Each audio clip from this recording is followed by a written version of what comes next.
On poursuit avec cette question. Elon Musk s'est-il brûlé les ailes? Le milliardaire quitte aujourd'hui le gouvernement Trump, un peu amer, 4 mois seulement après le début de sa mission avortée sur les dépenses inutiles.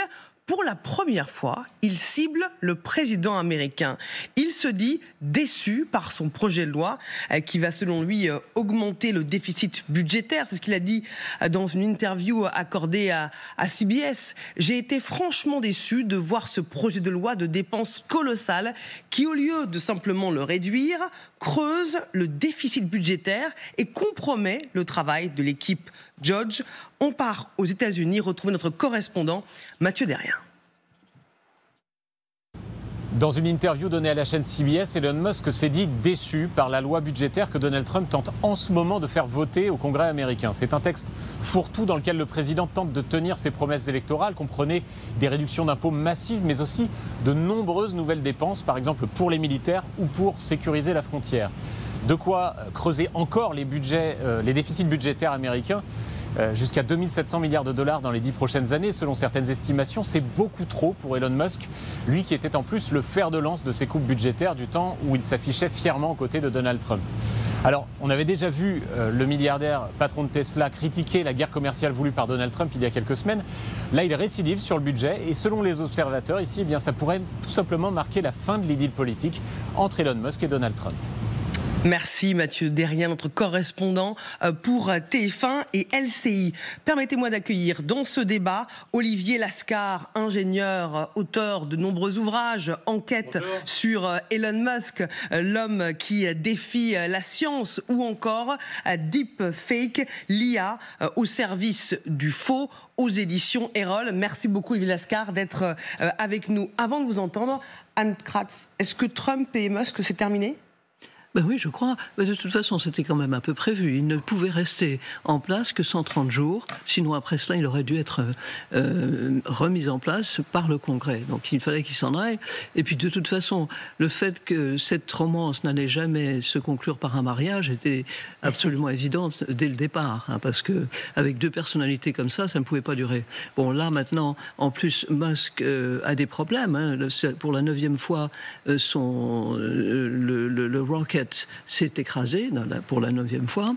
Il n'a pas pu atterrir, il n'a pas pu atteindre son objectif. En plus, les ventes de Tesla sont tombées dans un trou. Et d'ailleurs, Trump avait dit il y a quelques semaines, maintenant, il avait dit oui, Musk a beaucoup à faire, évidemment, il va falloir qu'il retourne à ses propres affaires. Et c'est évidemment le cas, et c'était évidemment une nécessité pour Musk. Cela dit, Musk est comme dans toute cette affaire, beaucoup de gens le sont, totalement hypocrite, parce que s'il avait lu le projet 2025, sur lequel cette nouvelle loi financière est basée, il aurait vu tout de suite qu'elle allait accroître le déficit énormément.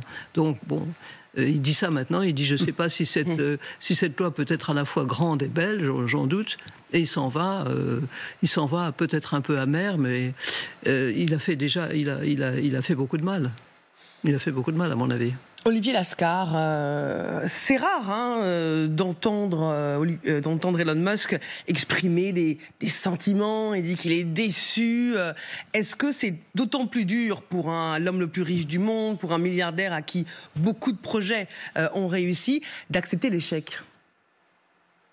Oui, sans doute qu'il y a un petit peu de désamour et de déception dans cette fin de séquence. Mais comme toujours, je crois qu'avec Elon Musk, il faut regarder les choses qui sont cachées derrière les choses. Concernant le Doge, c'est un échec. Il avait promis 2000 milliards d'économies. Il arrive à peine à 160 milliards. Mais pendant cette séquence politique, il a réussi en quelque sorte à hacker l'État fédéral. C'est-à-dire qu'il a placé, par exemple, à la tête de la NASA, un ami à lui qui s'appelle Jared Isaacman, qui est un milliardaire comme lui, qui a mis quelque chose comme 200 millions de dollars dans un projet avec SpaceX qui s'appelle Polaris, de tourisme spatial. Et Jared Isaacman, aujourd'hui, aux manettes de la NASA, est l'homme qui va permettre l'accélération du programme martien qui tient tellement au cœur d'Elon Musk. Il a fragilisé Elon Musk grâce à cette séquence politique les grandes agences fédérales, par exemple la FAA, qui est le gendarme de l'aviation en quelque sorte, et qui doit donner son feu vert en amont de chaque tir de fusée, et qui a décidé que le Starship, la super fusée d'Elon Musk, pouvait passer de 5 à 25 essais tous les ans. Donc Elon Musk, grâce à cette séquence politique, il a mis en place ces pions qui vont lui permettre d'accélérer sur le projet spatial, c'est-à-dire le projet martien, qui est au cœur de tous ses désirs depuis une vingtaine d'années. Donc l'opération, elle n'est pas si négative que ça pour lui. Olivier Lascar, vous restez avec nous. Bertrand Galichet, sur Elon Musk. Eh bien, on parlait des expériences spatiales menées par Elon Musk. Vous savez que la dernière a été un échec puisque la fusée Starship a dû exploser en vol. Ce que Elon Musk lui-même a commenté par une litote, il a parlé de désassemblage rapide non programmé.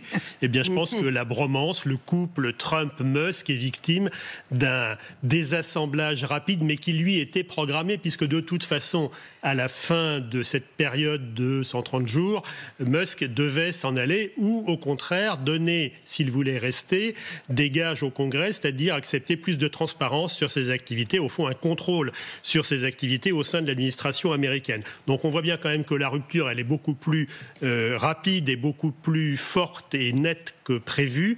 Donc pour lui, ça n'est pas un succès.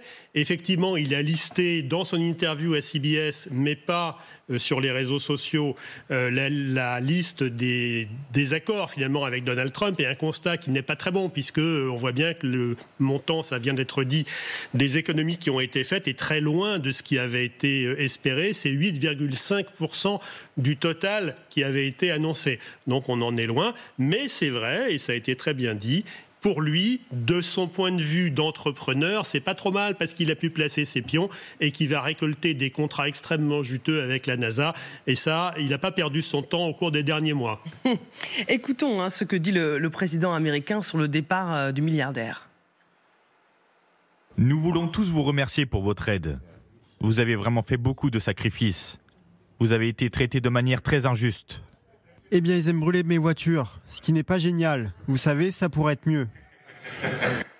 Ah, ça lui a quand même coûté. Quand on voit les conséquences sur les ventes de Tesla, Christian Maigrelis. Ben oui, on lui a brûlé les voitures, on a brûlé des centres de réparation. Mais la personnalité qui s'est fait, l'image qui s'est forgée pendant ces 3 mois, ça n'a pas de prix. À ce niveau où il est, ça n'a pas de prix. C'était un homme qui était connu sans plus. Aujourd'hui, c'est un grand homme. Alors, comme tous les grands hommes, il y en a qui l'aiment, il y en a qui l'aiment pas. Mais on parle de lui. Et au fond, il y a une certaine jalousie entre Trump et lui, parce que Trump, à son âge, ne pouvait pas. Il n'en était pas là. Trump, il avait 6 faillites devant lui à franchir. Et il a eu du mal. Lui donne l'impression que tout vient. Et que tout vient dans des... Donc il y a une sorte de...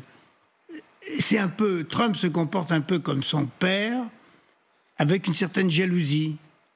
Voilà. Oui, mais cela dit, il s'est fait détester, Musk, mais très largement. Il s'est fait détester, il y a des tas de gens aux États-Unis qui trouvent que c'est le plus grand homme du siècle. Oui, mais ça... Il a été abîmé, quand même. Ah oui, non, il s'est fait détester, même par beaucoup des électeurs de Trump. Oui. Et puis, écoutez, il a fait renvoyer des centaines, des milliers, des dizaines de milliers de fonctionnaires américains. Donc ça, c'est pas bon pour l'électorat de Trump non plus. Donc non, là, je crois que cette amertume, elle vient peut-être, selon moi, si on veut parler d'un peu de psychologie à bon marché, elle vient peut-être du fait qu'il a le sentiment qu'on ne lui est pas reconnaissant pour ce qu'il a accompli. C'est ce qu'on a compris dans cette séquence. Oui. Oui, il est un peu vexé. Oui. Bon, mais cela dit, comme ça vient d'être dit si justement, il n'a pas du tout perdu son temps. Et ça, c'était aussi un autre aspect de la présidence et de l'administration Trump, c'est qu'il y en a beaucoup pour les copains. Et ça, là aussi, c'est vraiment absolument extraordinaire. Bien sûr, il y a toujours eu des petits arrangements. Ah oui, mais là, ça dépasse tout. Oui, mais là on en parle. Tandis qu'avant, ça se faisait dans le secret des cabinets. Oui, absolument. Ce qui vient d'être dit, ce qui vient d'être donné en exemple pour Mars, par exemple, enfin, c'est quelque chose d'absolument extraordinairement important, non seulement pour l'Amérique, mais pour le reste du monde. Et donc, on est dans des situations là qui sont hors de toute limite. Donc, je ne sais pas pourquoi Musk serait amer. Il pourra toujours rentrer à la maison et s'occuper de ses 15 ou 16 enfants, je ne sais pas combien il en a. On est à 13, Olivier Lascar, c'est vous qui êtes le biographe d'Elon Musk, alors moi j'ai du mal à suivre. 13 ou 14 au moins. Sur les explosions de fusées, parce qu'effectivement, le Doge, la séquence du Doge se termine avec la 9e explosion du Starship, mais il ne faut pas se tromper, l'explosion du Starship était prévue. Ça n'est pas une catastrophe, c'est la méthode Musk en marche. Musk, contrairement aux grands acteurs historiques du spatial, n'envoie pas une fusée dans l'espace au moment où il est absolument sûr que ça va marcher. Au contraire, lui, il procède par succession de crash tests. Il lance, il sait que ça va exploser, mais comme ces appareils sont bardés de capteurs, il peut analyser les raisons de l'explosion et faire en sorte que le tir suivant va se passer un petit peu mieux. Il y a toujours une explosion, mais elle arrive à une étape suivante. Et comme ça, de proche en proche, il arrive à une réussite. Pour l'instant, la réussite, elle n'est pas au rendez-vous pour Starship, mais il ne faut pas se leurrer, il ne faut pas tomber dans le piège qui consiste à dire la fusée a explosé, donc c'est un échec. Pas du tout. À chaque fois, il fait des progrès. Sans doute que le 9e tir est moins abouti que ce qu'il pouvait espérer, et c'est la raison pour laquelle il a annulé la conférence de presse qu'il devait tenir à l'issue du tir. Mais Lascar, sur l'image quand même d'Elon Musk, qui a toujours été une figure très clivante, mais on a quand même le sentiment qu'il ressort abîmé de cette séquence. Comme le disait Anne Kratz, il s'est attiré l'inimitié, la colère d'électeurs au sein même du clan Trump, au sein même des MAGA. Ses ventes Tesla ont connu des chutes vertigineuses, si bien qu'il est obligé de revenir au bercail pour essayer de limiter la casse. Oui, c'est vrai. Bon, sur Tesla, c'est pas tant. C'est-à-dire que le succès de Musk, depuis une vingtaine d'années, c'est le succès d'un narratif. C'est-à-dire qu'il raconte une histoire qui plaît à beaucoup de monde. Et s'agissant de Tesla, il avait raconté l'histoire qui consiste à dire que maintenant, la voiture électrique, c'est-à-dire écolo, bonne pour la planète, pouvait être désirable. Et là, ce discours est brisé en 1000 morceaux, puisqu'il est devenu le soutien indéfectible de Donald Trump, c'est-à-dire l'homme qui incarne la négation du changement climatique, qui est une réalité prouvée par la science. Donc évidemment, ça ne marche plus. Et les acheteurs qui voulaient s'acheter une bonne conduite, en plus de s'acheter une voiture électrique, ils ne savent plus où ils habitent. Donc ça explique la désaffection pour les Tesla. Donc il a effectivement abîmé son image. Je pense que cette expérience du Doge, aussi près, l'image d'Icare, elle est bonne, c'est-à-dire qu'il est allé trop près du pouvoir. Il fallait qu'il fasse élire un homme politique à la Maison-Blanche qui serait le soutien de ses activités industrielles et au premier chef, moi je reviens toujours là-dessus, le projet martien. Mais ce Doge qui était un truc proche du gouvernement, mais pas dans le gouvernement, un pied dedans, un pied dehors, ça ne marchait pas. Depuis le début, c'était un canard boiteux. Donc là, il sort du premier cercle. Mais je ne pense pas que ça marque une rupture avec Trump, parce qu'il a besoin que Trump continue à valider le projet martien. Il continue d'avoir besoin que Trump considère que Mars sera pour lui ce que la Lune a été pour Kennedy.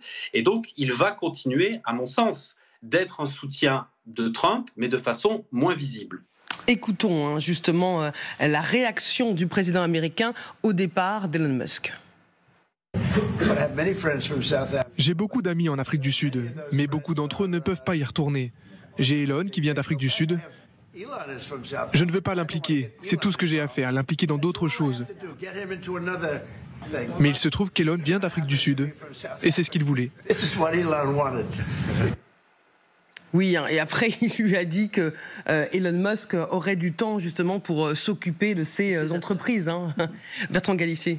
Dans le ressenti de ce qui a pu être le parcours d'Elon Musk dans cette administration américaine, il y a aussi le fait que, d'abord, il n'a pas atteint ses objectifs, ça on l'a dit, mais aussi, puisqu'il a obtenu il aurait obtenu, et on verra si ça se concrétise, parce que ça prend du temps, 280 000 suppressions de postes parmi les agents fédéraux. Donc c'est important dans une administration qui en compte finalement proportionnellement beaucoup moins que dans des pays comme la France, par exemple. Mais il y a le fait qu'il s'est heurté quand même aux réticences, y compris au sein de l'administration censée être contrôlée par Trump, et puis aussi aux actions menées par la justice qui a freiné beaucoup de ses décisions. Donc pour un chef d'entreprise qui était censé avoir, je dirais, les pleins pouvoirs, il en est quand même loin et les résultats ne sont pas ceux qu'il a pu obtenir à un moment donné, plus maintenant avec Tesla ou avec ses activités spatiales. Permettez-moi de remercier Olivier Lascar d'avoir été avec nous, ingénieur, grand spécialiste d'Elon Musk, puisqu'il est l'auteur de Enquête sur Elon Musk, l'homme qui défie la science. Merci beaucoup.